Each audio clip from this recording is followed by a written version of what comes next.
Hello, we are muted. Did it just Now work? It didn't work. Good evening. I also did the countdown completely wrong once again. It's 3 seconds Yeah. of awkward silence. It was The one cat, time you the did the cat just doing this countdown for right. nothing. One time ever. I did it when you weren't here. I think when I had Everburn on, it was literally perfect. You were just counting to yourself at that point, then, surely. Essentially. Yeah. Anyway, good evening, ladies and gentlemen. I hope you're doing very, very well. Welcome to R1 Chat. Today we have a very special guest with us. It's Miss Beth Blade. How are you doing? I'm good, guys. How are you? Fantastic. Very well. Thank Thank you for having me. You're very welcome. Thank you for coming along. So, of course, we are seeing you this Friday down in Wolverhampton, if I'm not mistaken, at Mayor's Fest.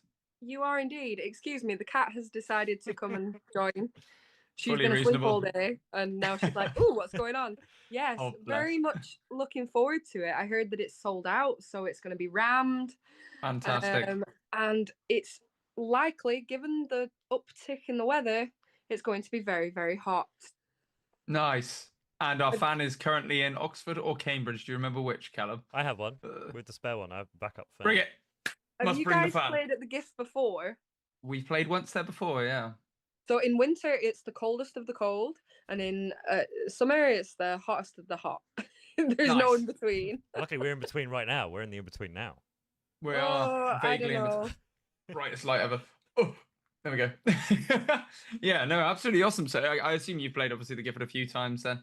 Yeah, we have. We've been playing the Gifford for quite a while now, which is crazy. I forget how old I am and how old the band is sometimes. But yeah, we've played the Gifford quite often, but it's really cool to be doing the Friday night at Mayor's Fest. We've been, before to the big festival and stuff like that, got to see our other friends in bands. And there was a Friday night I went to see a Priory once before the big gig on the Saturday. And it was such a good time, so many people. And I'm also really quite emotional about the fact that we're going to be playing the Stew Hunting stage, and that's what it's named for the weekend after a fan of ours who sadly passed away a couple of months ago. So I'm going to be trying to hold it together when I talk about that, and I probably will not do very well. Absolutely. I did see news about that around the New Wave of Classic Rock pages, I think it was. Yeah, very sorry to hear that. Yeah, he was one of those guys who, he would go and see all the bands, he would travel, buy every single piece of merch, and he would always have a smile on his face and always be like super positive and supportive. So yeah, it's nice to be able to honor him in that way, and I'm looking forward to seeing you guys. Oh, well, thank you. Yeah, and hopefully the spirit of that obviously lives on. Mayor's Fest will be the place for it, from what I've heard. We've not actually been to a Mayor's Fest before, so very excited to. Oh, it's really good. Yeah. Yeah. Are you guys fantastic. staying on the Saturday? We're staying down, so we're going to stay the Friday night. We're going to be Oh, I've just shrunk my chair. That was good. Pre-planned. Yeah, so we're going to be staying the Friday night. We'll be hanging around on the Saturday to check out the bands as well. And we're going to head down through the night, unfortunately, on the Saturday, because there's a lot of us on Monday who will be having an early start. Yeah, that's 100% the plan for us as well. I'm doing an acoustic set on the Saturday also. So Awesome. do the gig on Friday, go down to see the bands in the day, do a bit of an acoustic set, and then again, it'll be home straight after the gig. A nice fantastic 2-hour jaunt back to the north. Yeah, we're about, similar sort of drive, I guess, 2-3 hours down to the south. So we will part ways. About 3 hours. That's very good. Where are you guys based exactly? Down in Bournemouth. Bournemouth. So am I right in remembering the first place I met you, was it at Nozfest? Nozfest, yep. Yeah. So we're playing that again this year as well. So awesome. We do like a jaunt down south. And as far as Bournemouth, the only place I think we've ever played there was the Anvil. And yeah, that's the one. Yeah, we played there on tour with Marco Mendoza, and then on the way home, we all nearly died. Yeah. Yeah. I just pulled that one off. I was living in Cardiff at the time, and we just kind of, put the postcode in Bournemouth, and we ended up on the Jurassic Coast, whatever that means. And we went over a bridge that was made of wood that you're supposed to pay like 50p to cross this bridge, but it was 2 o'clock in the morning, and you can hear this bridge creaking as we're going over it in this van. It's going And I'm like, oh no, we're gonna die. Don't fancy that. The lads had never heard. They'd never heard. This sounds so bad. They'd never heard Sergeant Pepper's Lonely Hearts Club Bands by the Beatles, so I had put it Okay. on. And the song that was on was For the Benefit of Mr. Kai. And in the middle, it's got this like organ, like circus thing. And as we're going across this bridge, my drummer, Sam, who barely ever says anything, he's like, Beth, I can't believe I'm going to die. And you've got me listening to this shit. That's Like, done. the Beatles, dude. Oh, that's funny. Yeah, it's not normally such a treacherous drive up anywhere really from Bournemouth. It's normally you've got the M27, that's about it. So to go the Jurassic Coast route is pretty wild. Yeah, I don't know how it happened. It's just an us thing. We have a certain kind of luck that sends us on wacky adventures. Yeah, brilliant. Well, I'm very much looking forward to seeing you play this Friday. It's going to be really, really cool. Obviously, we'll be hanging around the whole show. So anyone who's coming along, do come say hello to everyone. Make sure you stick around all night and the following night and the following night. It's going to be very, very cool. I think we also crossed paths with you briefly at B2B Brickmakers. Is that right, Norwich? Potentially, yeah. Don't think we shared the stat. I think you were there as a guest, if I remember rightly. I'm trying to remember what year it was. The last time we played was Rock Soft Festival last Mhm. year, on my birthday actually. So that was last May, and then I Nice. think it might have been the May before where Yeah. you guys were playing. That's right, yeah, because the And that's what Priory I were on mean. that year, I Sometimes think. we just like to, so we had a gig in Southampton the night before, and then, it's like, oh well, there's a gig in the area. Why don't we just go to that? Because it's, Mhm. we're all in the same boat, and supporting each other is really important. Making connections, making friends, all that kind of stuff. So we always try and get out to see people when we're on the road if we can. But yeah, you guys are ace. I love it. Oh, thank you. It was good fun. That I love we've the not been to energy. Norwich before. Yeah, Norwich. Norwich is a strange place. Like we did a gig there. We were on a tour with Dead Man's Whiskey and Twister, and they ended up cancelling due to illness in Dead Man's Whiskey. Mhm. But we were almost there already at the venue, so we were like, "Can we just play anyway?" So we rocked up, and obviously a lot of people had decided not to come because it had been cancelled or whatever. We're like, we'll just play for free. We don't care. We've already got a hotel, so May as well, yeah. we may as well. So we had about 30 people, and we played a headline set, and then it was really good. It was really intimate. Everybody was really into it. And then all I remember is that our old guitar player, Luke, literally just stripped down to his underpants and decided to walk around the pub. And I'm like, okay, that's an interesting choice, but and that's what I remember of Norwich. Well, I remember distinctly the discovery of the barrel scooters and the barrel bikes in Norwich, because we have those in Bournemouth, and like the only other place I've ever heard of them existing is Norwich at that moment in time. So we decided, okay, we'll ditch the van, we'll get fucked up, and we'll ride those around all night. It was a pretty good night. Because everyone else has their own It's like company. Lime bikes and Yeah, stuff. they were their own different companies. Like, Southampton's got a completely different company. It's the same thing, but different company. But yeah, Norwich has the exact same. Yeah, the one, barrel bike massive. Yeah. So good. It was like, gentlemen, I think we might already have the app installed. It could be time to go. Yeah, and I couldn't get on the scooter because I didn't have my provisional license. You didn't have an ID, yeah. You don't have a license. I didn't have an ID, and I was like, no, you can't. You literally can't do it. And I'm like, okay. Like, you're gonna have to go on the loser pavement. But yeah, we just got a taxi. Yeah, losers. The cat is really wanting some of the limelight. I do apologise. No, we're all in. Animals are the one. Got a collar on at the moment because she keeps nibbling at herself, so we're trying to get her to stop. So that's why she looks like a little flower. She's got a daisy. So somewhere between a collar and a tutu. I wasn't really sure what it was. Yeah.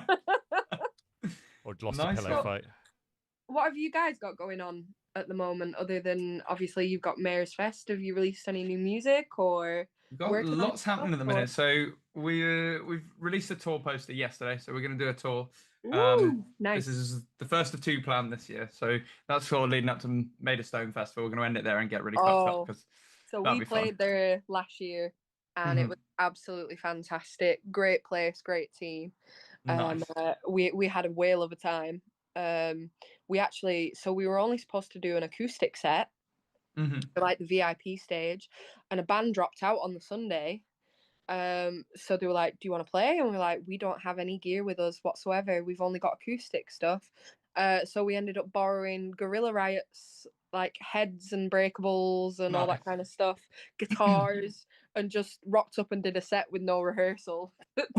You know, like 2,000 people, and I was like so unhappy the whole time because I'm a bit of a perfectionist. And like, the amp doesn't sound right, this guitar doesn't play the way I'm, you know, but it was still absolutely great. It was awesome. And Blackstone Cherry headlined, so like, you know, you get to go, and it's I like, couldn't meet that last year. we get to play, but also we get to see Blackstone Cherry for free because we're playing. Love Blackstone Cherry. Yeah.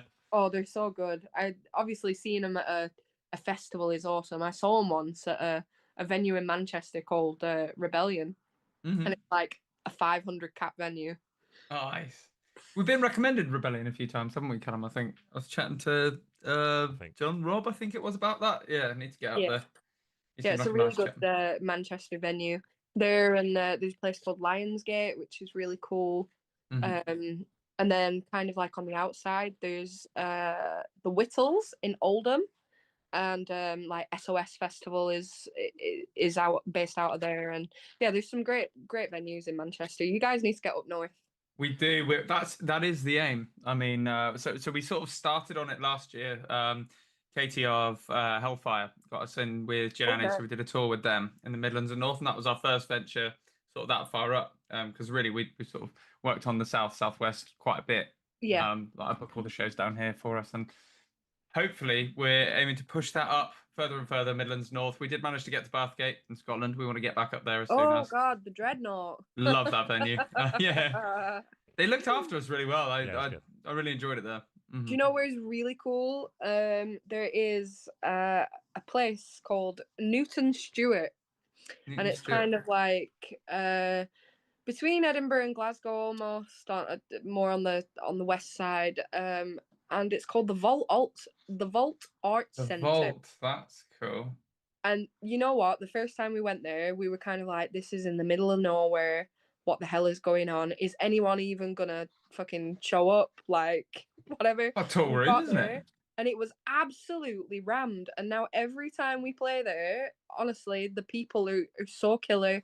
They all, I think, because it's so out there in the middle of nowhere, they appreciate that bands come to town and they buy a ton of merch, and like they're the nicest people, and it's a lovely venue. It's also a guitar shop as well as a venue, which is dangerous for the musicians because you're like, ooh. Yeah. Is that nice little Callum? Is that the lady we spoke to the other week? She came on and she worked in that guitar shop. Is that right? The grunge artist. It might have been. Ooh, I can't remember now. It's been at least a week. I mean, I wish I had her job. I'd love to work in a guitar shop. I don't know. No, she just works in a guitar shop, I think. Opposite a venue called the Vault. Where was it? In Scotland? Yeah. She wasn't Scottish. Was she not? No. Oh, I can't remember. She was from... I can't remember. I think she was Manchester, wasn't she? I might be Manchester. Or Liverpool. I can't remember now. That's awful. I'll catch up with her soon. She's bit of a way off. But... Yeah. She did send a message, actually. I think... For us, it's all north. Like, you get to London, it's like, fuck, we're really far north now, boys. It's like... Well, yeah, it's after you kind of get above the M25. It's like, okay, now it's to north. It's like, it's proper north now. Yeah. The general consensus, like Wolverhampton and above, like is the north, but it's a very large north. And then you get to Scotland, and they're like, "You're not northern. True north. We're northern." That is proper Game of Thrones shit. That. Yeah. Love it. Nice, but yeah. So Mayor's Fest. So I don't know too much about Mayor's Fest. Is there stuff you know about it that we might not? Do you know sort of how it came about? I believe that they're so Brett and Doddy, they put it on every year, and it supports the mayor of Wolverhampton's charities. Cool. So I believe some of the money raised goes to those charities and stuff like that. And honestly, it's just an absolute blast. Like, have you guys been to KK's before? We played KK's, yeah. KK's. So the big room in KK's is incredible. I think it's awesome. And sometimes you walk around and KK is there. Never met. But So it's that'd be like, very yeah, cool. just casually walking around, and somebody from Judas Priest is just hanging out. Oh, so it's the owner Judas Priest then? Yeah, it's KK Downing. Oh shit! Right, Yeah. right. That makes sense. That makes sense. It all adds up.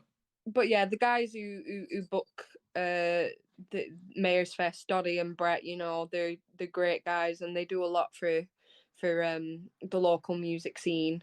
And there's some great gigs on at the Gifford for smaller ones, and then at KK's as well. Like we played there when we were on tour with Graham Bonnet, and that was loads of fun.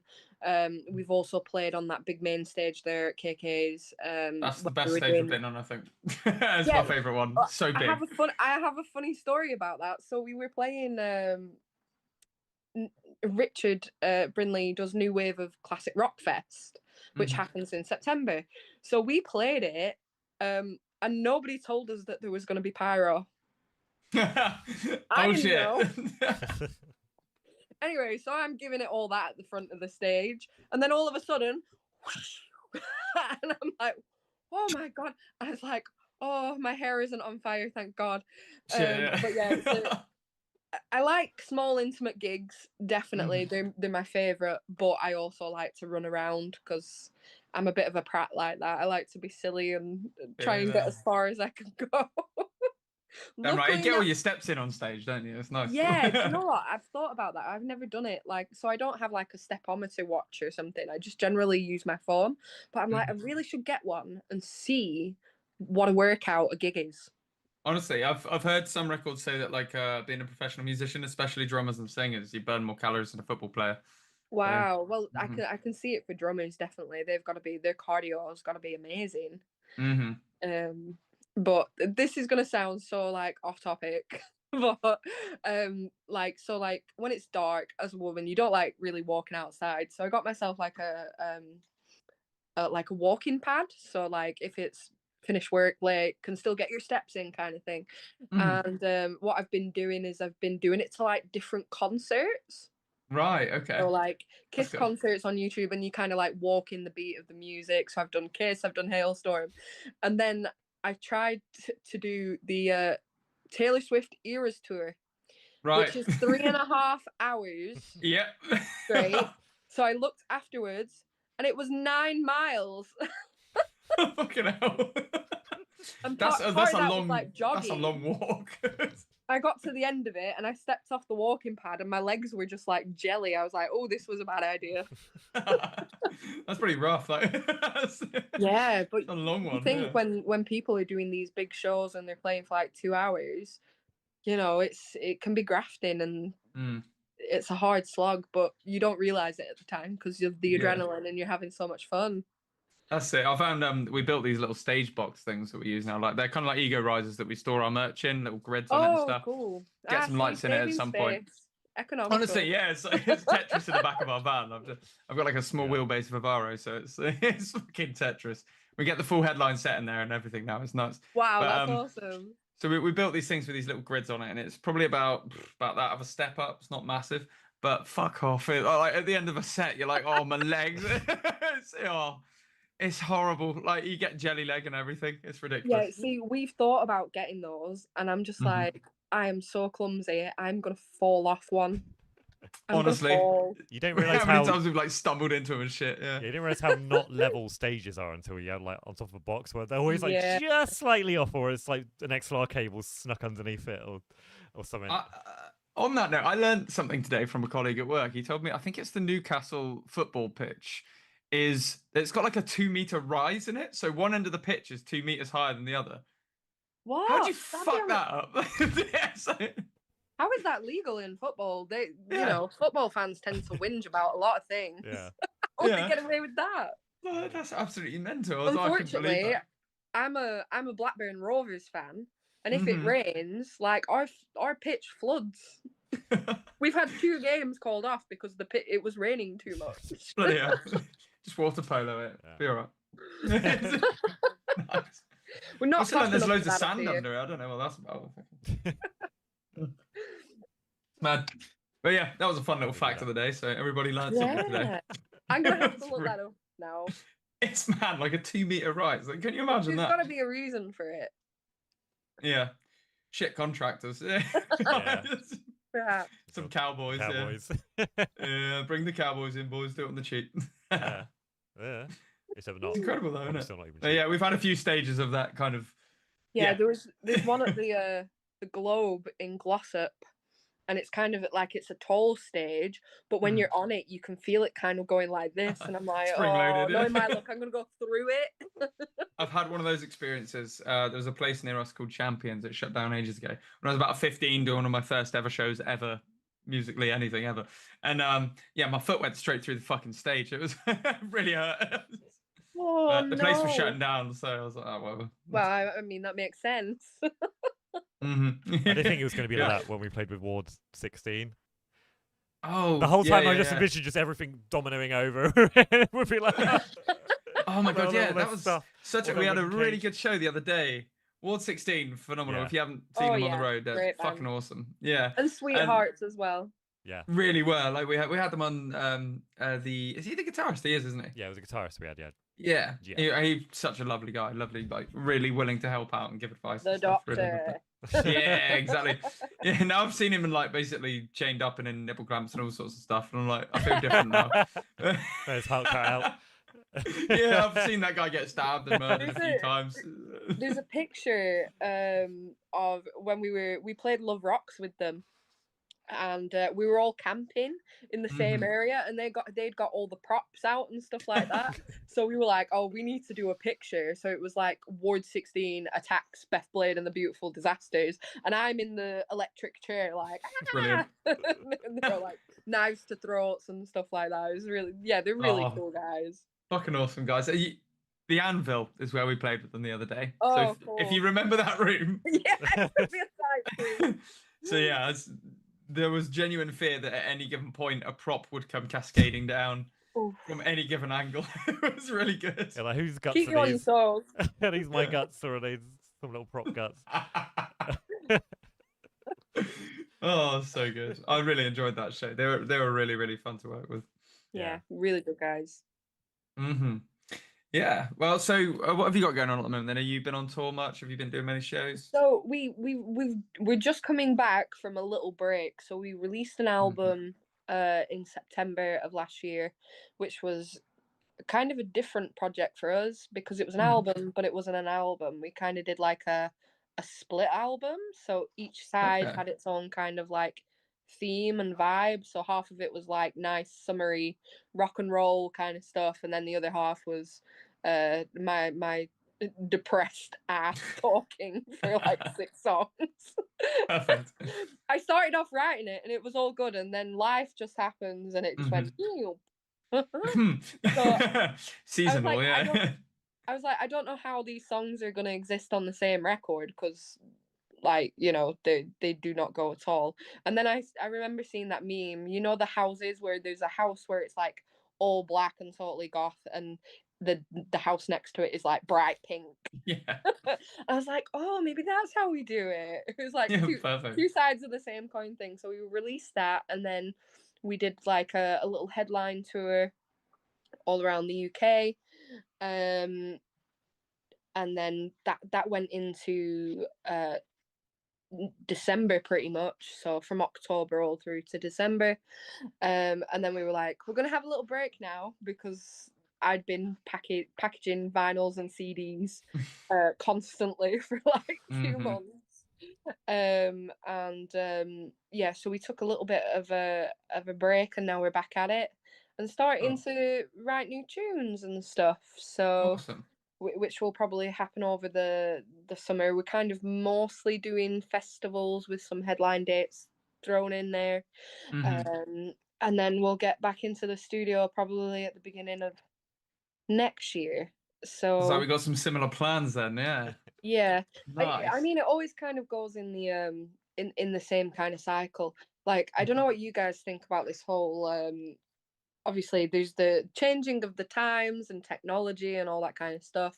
And I don't know if you guys feel this pressure, but like TikTok and the like, and it's like, so everybody's got a new single out every 3 months. And for me, I don't really feel like that doesn't work for me as a writer or as an artist. Like, for me, it's kind of, a project that takes time and development to see where you're going and what journey you're going on. So I'm 100%. kind of like sticking to my vintage guns, I which is think probably not. also it feels more like phases then as well. I guess Taylor Swift is probably the best example for that, but the whole eras thing makes sense to me. It's like if you're releasing something all the time as well, I don't think you get to, it sounds awful, but like bleed that song for all it's worth. You can't do as much Yeah, as you might want to do with it. Like for me, I like to do like a music video for every song if possible. I like to, over the course of a year, if we're going to do like an EP of 5 songs or something, I think that's a year's worth of release to me. You've got yeah, music videos, you've got acoustic versions, you've got all sorts of stuff you can do with each of those songs to like get people into it and make them want to see it live. And I think it's really easy also to forget as like touring musicians, kind of like as much as you might have played that set like on a tour, there's still half the people who would come see you yeah, weren't able to make those shows. They still haven't yeah. seen it. It's like it's real And easy to get caught up in having to do the next thing, I think. yeah, it's because that it's like you've got this pressure to always be productive. Hmm. You just got to remember that to somebody, like every single song on your last record is still new. Yeah. Yeah, exactly that. But yeah, and it's also that, that forced, you're essentially forced to be a content creator, That's rather the bit than we hate. just right. Yeah. And we all do. I have not met a single band who like doing it. Like seriously, Hmm. nobody likes doing it, but it's it's the way that things are now, and so it's kind of a little bit soul destroying. But Hmm. the writing, the album writing, the music part, that's my favorite part other than playing live. So you want to savor it for as long as you possibly can, Yeah. instead of kind of just being like a computer that knocks out something new every like 3 months. Yeah, great. I don't know about you. We sort of test a lot of our new material as well, and changes come from that. Like how an audience reacts to certain parts of songs will often Yeah. form how we go back and rewrite. And yeah, it's I don't see it. I mean, I get it. Some people are machines; they can just knock out a song a month and everything. But Oh yeah. full on. I mean, we're gonna make it look like we're doing that when we do the album for sure. We're gonna make it look that way, Yes. but we're gonna do all the work first, and then we're gonna, you know, Yeah, and then drip release the feed it. content over time. Yeah, yeah. Which is, yeah, I think it's the best way. I want to do like 7 music videos for the album. I want to go crazy. Oh, see, I would love to do something like that. I would love to do a complete like visual album, do a Hmm. video for every single song and have individual artwork for every single song. But alas, we are musicians and we are Yeah. broke. Hmm. Honestly, yeah, we've been very fortunate that sort of in our circle we've got a good group of people. We've got do a lot of favors for favors and stuff like that. So Yeah, music videos and that we get done pretty cost effective, and that's good. we haven't really kind of, if I remember right, we haven't really had to put any cash into the band in like a few years. I think it's been pretty much That's all. good. It's nice. It's nice to be Yeah. self-sufficient when it comes to like the business side of it. The merch is paying for everything, to be honest.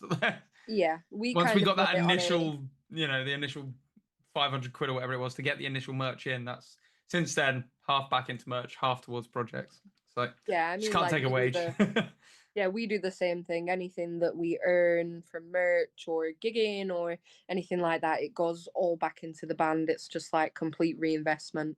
And Hmm. then we've crowdfunded every single album that we've done. That's Um, something I'd be very interested to talk to you about because I've been thinking about how we might go about doing something like that ourselves, I think.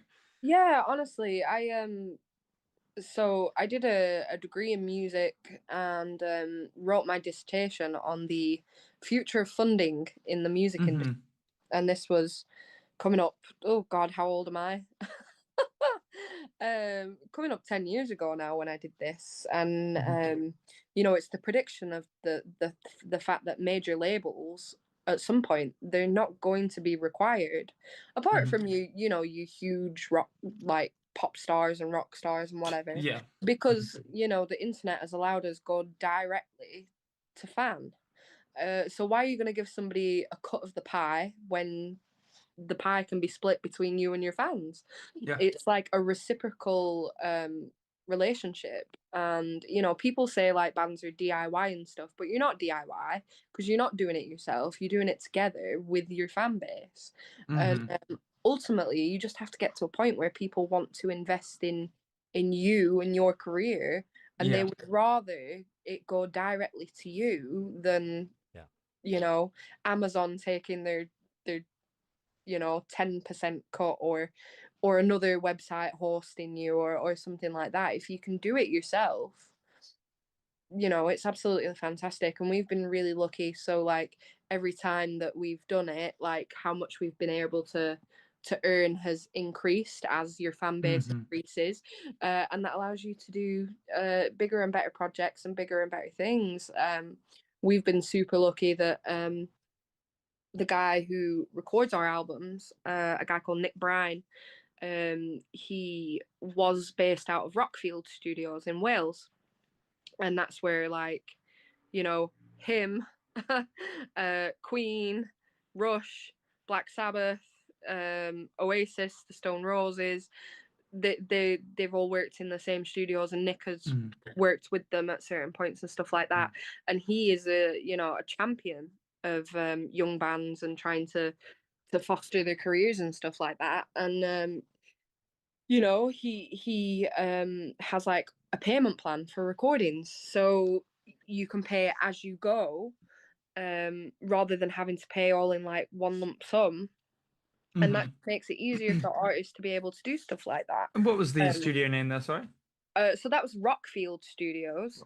But I believe he's working out of a couple of different ones at the moment. I think there's Red Kite.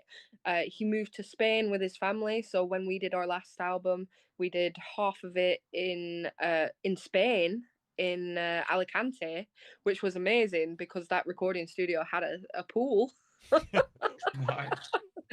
And then we did half of it in South Wales in Ebbw Vale.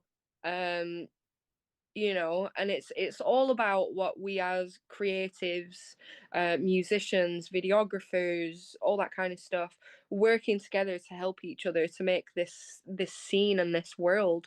And I think it's a pretty supportive industry, and I've not come across many arseholes, so it's I'd say every now and then you come across one, but normally they're not in it for the music.